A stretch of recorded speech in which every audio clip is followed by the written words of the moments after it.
Let's talk about who you bet against there, Ian Book. You say this dude's going to throw a pick six.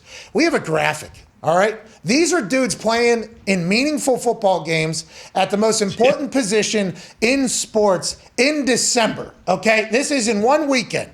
So you had Dougie Mills here, all right? Mm-hmm. If you notice at the bottom, the record, the only win. So Dougie Mills in 2-3 years might look back at this graphic being on here and be very pissed off about it. Sure. Because this dude might be a guy. We have no idea. Dougie Mills is in a situation where nobody could have expected him to win. He's like fourth quarterback on the roster if you count Deshaun Watson. Every time he's played, pretty fucking good. Yeah. But then you have to judge like the team, the franchise, the whole thing. So other than Dougie Mills, let's look at Tim fucking Boyle. Hell yeah. Starting quarterback in the NFL for the Detroit Lions in week 16 of an 18-week season and meaningful games with higher ratings than ever, more popularity than ever. Tim Boyle. Josh Johnson, love the story. Yep. Good job, Josh. Josh Johnson playing instead of the most electric football player the game has seen, Lamar Jackson. And Tyler Huntley, who balled out, got COVID. So boom, Tyler Huntley, who was almost, he's out. Mike Glennon and Jake Fromm started for one of the biggest markets in the world's team in a division matchup against the Philadelphia Eagles. They played. Then you got Drew Lock, who at this point, I mean, still, Who knows? whatever the case. Ian Book, and then Sam Darnold. I mean, we apologize for putting you on here, Sam, but legit, have you won anything? I don't think, and it not his fault, obviously. It's none of these guys' fault. But what I'm saying is the NFL is in no way wishing for these dudes to all be on a graphic together that says starting quarterbacks for one weekend.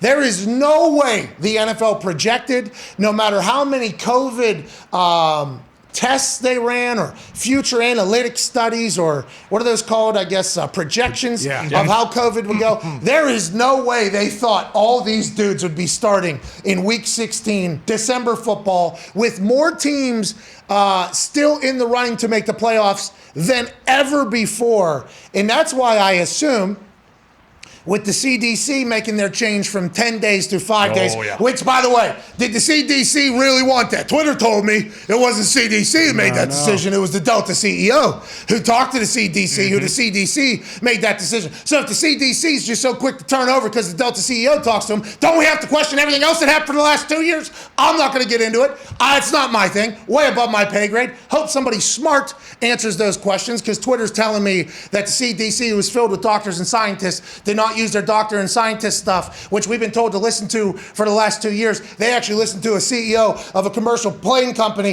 that nobody is ever happy with, right? Nobody's ever happy with it. No. So how the fuck does that happen? Somebody tell me the truth. We don't know what the truth is, but CDC has now moved from 10 days to 5 days. And at some point during this entire thing, we weren't listening to the CDC. Now we are listening to the CDC. We're not listening to who's potentially benefiting at all times, but we are listening to who's benefiting at this one time. The world's fucked. What I'm saying is, the NFL is going to change some protocols. Yeah. With all those dudes being the starting quarterbacks for teams in their season, in the biggest league, in the biggest time. The NFLPA is going to have to obviously push back because they are always on the side of we are here for health and safety, and they have to be that. That's our biggest leverage point.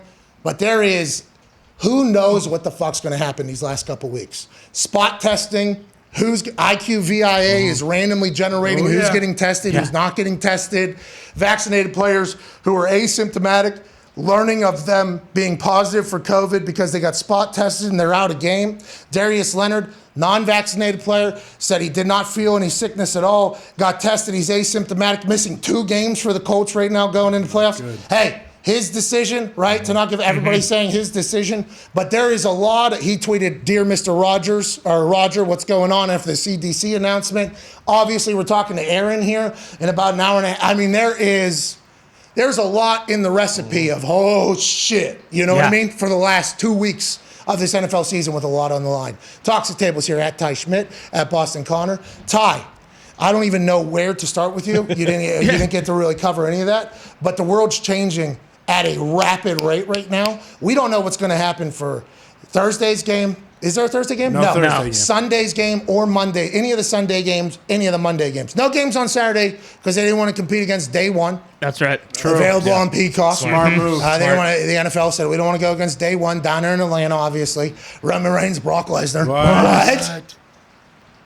That's going to be insane. Oh, yeah. So the NFL all day Sunday and Monday night. We might have 3 different protocols by the time Monday Night Football comes. Yeah, and I think Pelissero did mention something like that this morning. They have to change it again because I think, what was it, someone tweeted, it might have been Pelissero, all of last year there were 292 positive cases or whatever, and since Thanksgiving this year there's been over 400. So it's like, this isn't going anywhere, and if these guys are, asymptomatic, they're not feeling vaccinated, anything. boosted, had COVID before, asymptomatic. Right. I mean, there's a lot of protocols and niches you can put in there, but it's like, what's going on? And I would think that last night too is kind of just like a lot of people are saying like, hey, primetime game, Monday Night Football, and this guy who didn't even get to fucking practice all week and hasn't ever taken a snap in the NFL, like, this guy can't be playing quarterback in Week 16. If these other guys are vaccinated, they feel okay, they are available, because it is going to happen. Like, they can push it off and say whatever, but we're staring down the barrel of Super Wild Card Weekend. And we have 4 starting quarterbacks not playing because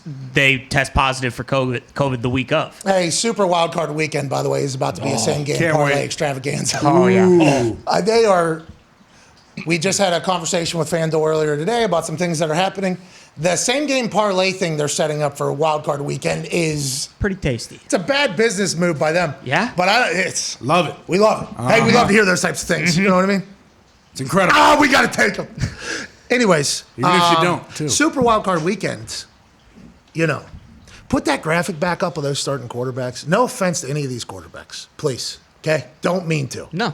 But in a world that revolves around salaries being known and us understanding who is these guys, all great players. Oh, yeah. These guys play in your pickup football game, your backyard football game.